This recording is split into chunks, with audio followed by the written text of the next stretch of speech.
Bismillahirrahmanirrahim. Lecture of Chemistry for 9th class.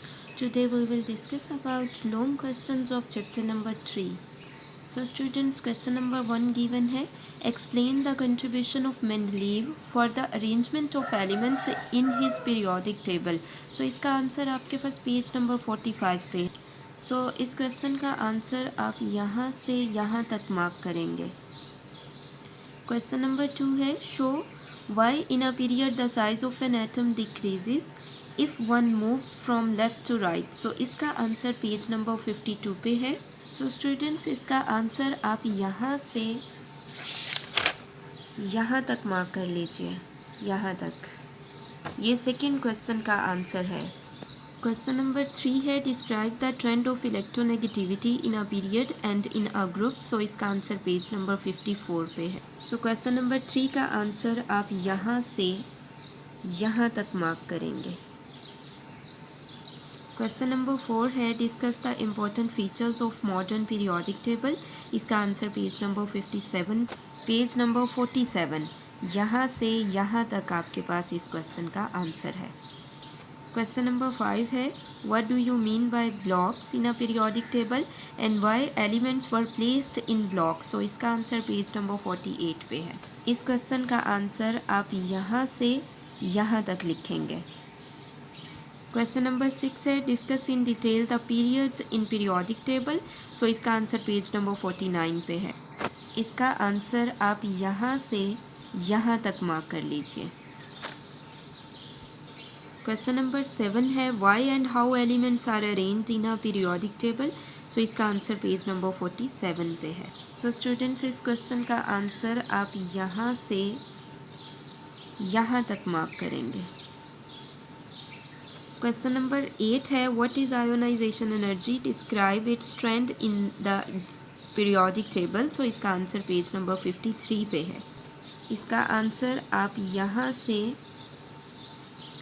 यहाँ तक mark कर लीजिए. क्वेश्चन नंबर 9 है. Define electron affinity. Why does it increases in a period and decrease in a group in the periodic table. So इसका answer भी page number 53 पे. So students, इस question का आंसर आप यहाँ से यहाँ तक मार्क करेंगे. नाउ स्टूडेंट्स, क्वेश्चन नंबर 10 हमारे पास गिवन है. Justify the statement bigger size atoms have low ionisation energy and have more shielding effect. So इसका आंसर आप यहाँ से यहाँ तक लिखेंगे. ठीक है. आयोनाइजेशन एनर्जी को भी हमने डिस्कस किया हुआ है, शील्डिंग इफेक्ट को भी हमने डिस्कस किया हुआ है. सो इसका आंसर आप यहाँ से यहाँ तक लिखेंगे. अब उर्दू मीडियम वाले स्टूडेंट्स क्वेश्चन मार्क कर लीजिए. तो फर्स्ट क्वेश्चन हमारे पास है. हमने मेंडलीव पीरियोडिक टेबल में मेंडलीव की कंट्रीब्यूशंस लिखनी है. सो हमारे पास क्वेश्चन है कि हमने मेंडलीव पीरियोडिक टेबल में मेंडलीव की कंट्रीब्यूशंस लिखनी है. सो इसका आंसर आप यहाँ से यहाँ तक मार्क कर लीजिए. ये फर्स्ट क्वेश्चन का आंसर है. सेकेंड क्वेश्चन है हमारे पास कि पीरियड में एटम का साइज़ डिक्रीज़ क्यों होता है जब हम पीरियड में दाएं से बाएं जानिब मूव करते हैं. तो इसका आंसर आप यहाँ से यहाँ तक मार्क कर लीजिए. ये सेकेंड क्वेश्चन का आंसर है. थर्ड क्वेश्चन है स्टूडेंट्स, हमने इलेक्ट्रोनेगेटिविटी का ट्रेंड बताना है पीरियड में और ग्रुप में. सो इसका आंसर आप यहाँ से यहाँ तक मार्क करेंगे. क्वेश्चन नंबर 4 है. हमने मॉडर्न पीरियोडिक टेबल की खसूसियात बतानी हैं, फ़ीचर्स बताने हैं. सो इसका आंसर आप यहाँ से यहाँ तक मार्क करेंगे. क्वेश्चन नंबर 5 स्टूडेंट्स गिवन है. हमने ब्लॉक्स के बारे में बताना है कि ब्लॉक में एलिमेंट किस तरह से अरेंज किए गए हैं. सो इसका आंसर आप यहाँ से यहाँ तक लिखेंगे. ये आपके पास क्वेश्चन नंबर 5 का आंसर है. क्वेश्चन नंबर 6 है. आपने पीरियोडिक टेबल में जो पीरियड्स गिवन हैं उनको डिटेल में डिस्कस करना है.